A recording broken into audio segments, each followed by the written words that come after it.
Allez, Vidal, on se dépêche, vous êtes encore à la bourre. Vraiment désolé, monsieur, je vous promets, c'est la dernière fois. Oui. Je sais vraiment pas comment me faire pardonner, vraiment désolé. Je te savais, je m'en foutiste avec tes élèves, mais là, ça dépasse les bornes. Ça commence par une tape dans le dos, et la semaine d'après, on se claque la bise, on s'appelle Macouille. Non, Jaffar. C'est juste que moi, tu vois, je suis pas psychorigide comme toi. Tu sais quelle jour on est? Oui, le 1er avril, et alors? Alors moi, je respecte les traditions. Je suis pas dupe pour les accolades, mais c'est pas 2-3 petits poissons collés dans mon dos qui vont nuire à mon autorité. C'est affligeant. Au contraire, c'est comme ça qu'une saine complicité peut s'installer. Et ça n'empêche en rien une bonne ambiance de boulot. La preuve, je leur ai mis un contrôle de géo. Allez, sortez vos copies doubles, on y va. Bonne journée.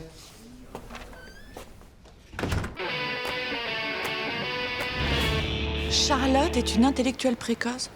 Mais vous en êtes sûre? Ah oui, j'en suis certaine. Les psys appellent ça une IP. En fait, comme ma fille est quand même particulièrement douée, on avait des doutes avec mon mari. Donc on lui a fait faire des tests et ils sont formels. Ça doit être génial d'en avoir une fille aussi intelligente. Bon, c'est vrai que c'est une chance, oui. Mais bon, c'est aussi des contraintes, hein, parce que les IP sont hyper actifs, débordants d'énergie, difficiles à canaliser. J'ai raté quelque chose? Marina me parlait des problèmes posés par les intellectuels précoces. Oh là là là là là là, ça c'est vraiment la galère. Agressif, perturbé, l'enfer, l'enfer. Ah bon? Mais vous en avez connu? Mais plein, tout un tas. Mon ex-mari par exemple, 2 minutes maximum. Alors intellectuel en plus, j'imagine ce que ça doit donner. Hein. Ah c'est l'enfer. Non vraiment, bon courage Marina. Vous, en revanche, vous n'êtes pas une IP, vous. Je suis un petit peu plus longue à la détente, hein, c'est vrai, j'admets. Oh,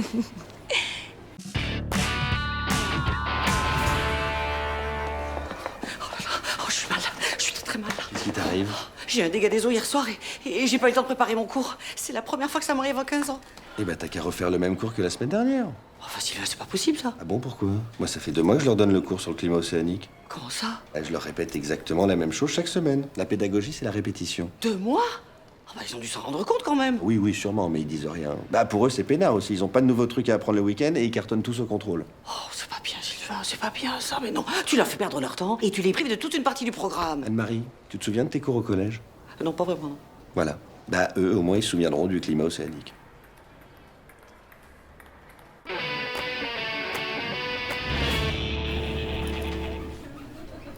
Vous avez raison, ça tient. Bel exposé. Ah, vous avez réussi à défier la loi de la gravité. Je vais devoir vous mettre la moyenne. Ah, merci, monsieur.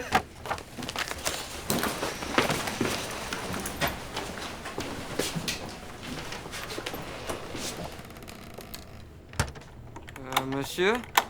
Benjamin? Eh oh! Oh!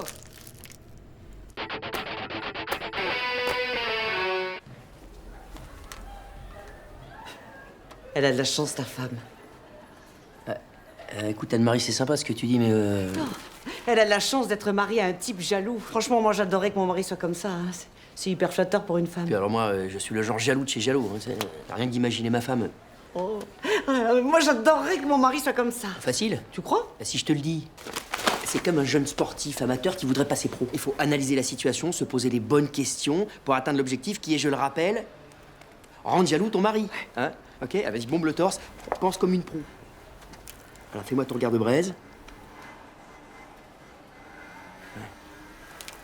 En même temps, amateur, c'est bien aussi, hein.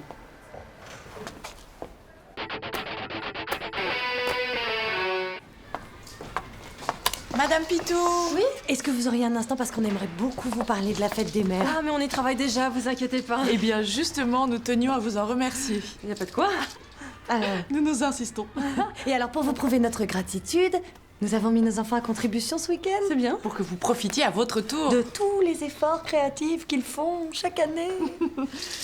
De la part de Laura. Fusilli linguine tortellini. Oh, bah c'est très joli. Ah oui, mais c'est pas fini. Ça, c'est de la part de ma Charlotte. Et ça, c'est de notre part.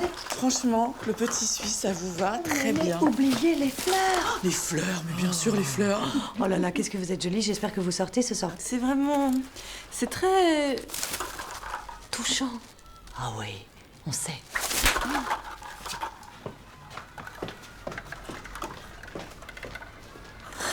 Je suis à bout.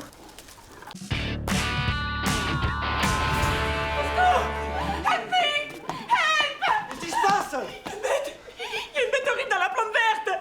J'étais en train de l'arroser, une feuille a bougé. Il faut pas avoir peur comme ça. Bouge pas. Putain, c'est quoi ce truc énorme? Tu l'as? Calme-toi. Calme-toi. Calme-toi.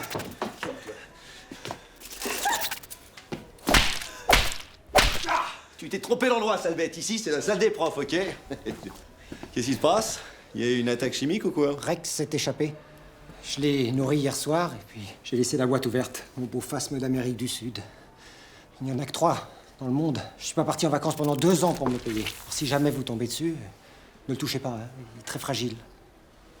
Rex, t'es où, mon bébé? Il est là, papa.